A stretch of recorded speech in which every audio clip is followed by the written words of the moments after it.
नमस्कार दोस्तों, स्वागत है आपका हमारे चैनल धर्मो रक्षिता रक्षिते में। आज की हमारी कहानी वृंदावन के बारे में है। एक सच्ची घटना सुनिए। एक संत की। वे एक बार वृंदावन गए, वहाँ कुछ दिन घूमे, फिर दर्शन किए। जब वापस लौटने का मन किया तो सोचा भगवान को भोग लगाकर कुछ प्रसाद लेता चलूं। संत ने रामदाने के कुछ लड्डू खरीदे, मंदिर गए, प्रसाद चढ़ाया और आश्रम में आकर सो गए।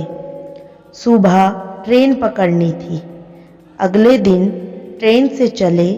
सुबह वृंदावन से चली ट्रेन को मुगलसराय स्टेशन तक आने में शाम हो गई।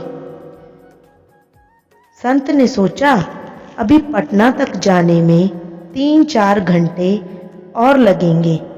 भूख लग रही है। मुगलसराय में ट्रेन आधे घंटे रुकती है। चलो हाथ पैर धोकर संध्या वंदन करके कुछ पा लिया जाए। संत ने हाथ पैर धोए और लड्डू खाने के लिए डिब्बा खोला। उन्होंने देखा लड्डू में चींटे लगे हुए थे। उन्होंने चींटों को हटाकर 1-2 लड्डू खा लिए। बाकी बचे लड्डू प्रसाद बांट दूंगा ये सोचकर छोड़ दिए। पर कहते हैं ना, संत हृदय नवनीत समाना। बेचारे को लड्डुओं से अधिक उन चींटों की चिंता सताने लगी। सोचने लगे ये चींटे वृंदावन से इस मिठाई के डिब्बे में आए हैं। बेचारे इतनी दूर तक ट्रेन में मुगलसराय तक आ गए। कितने भाग्यशाली थे। इनका जन्म वृंदावन में हुआ था। अब इतनी दूर से पता नहीं कितने दिन या कितने जन्म लग जाएंगे इनको वापस पहुंचने में। पता नहीं ब्रिज की धूल इनको फिर कभी मिल भी पाएगी या नहीं। मैंने कितना बड़ा पाप कर दिया। इनका वृंदावन छुड़वा दिया। नहीं, मुझे वापस जाना होगा। और संत ने उन चींटों को वापस उसी मिठाई के डिब्बे में सावधानी से रखा और वृंदावन की ट्रेन पकड़ ली।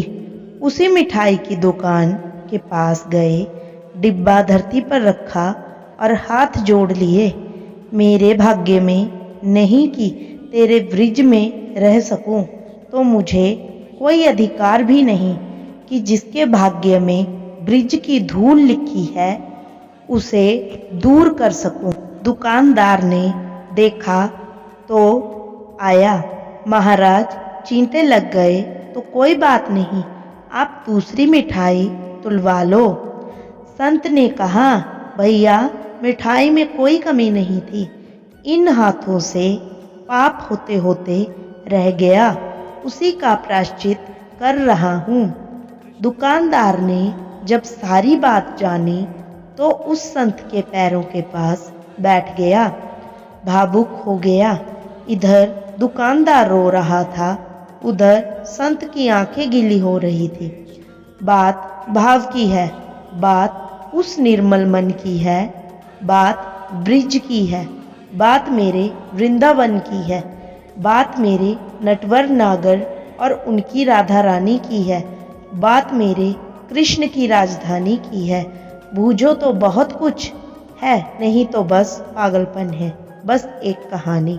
घर से जब भी बाहर जाएं तो घर में विराजमान अपने प्रभु से ज़रूर मिलकर जाएं और जब लौट कर आएँ तो उनसे ज़रूर मिलें, क्योंकि उनको भी आपके घर लौटने का इंतज़ार रहता है।